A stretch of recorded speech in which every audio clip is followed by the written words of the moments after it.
بسم الله الرحمن الرحيم. ألهاكم التكاثر حتى زرتم المقابر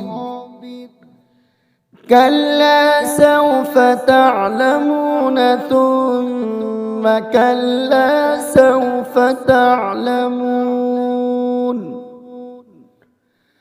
كلا لو تعلمون علم اليقين لترون الجحيم ثم لترونها عين اليقين ثم لتسألن يومئذ عن النعيم.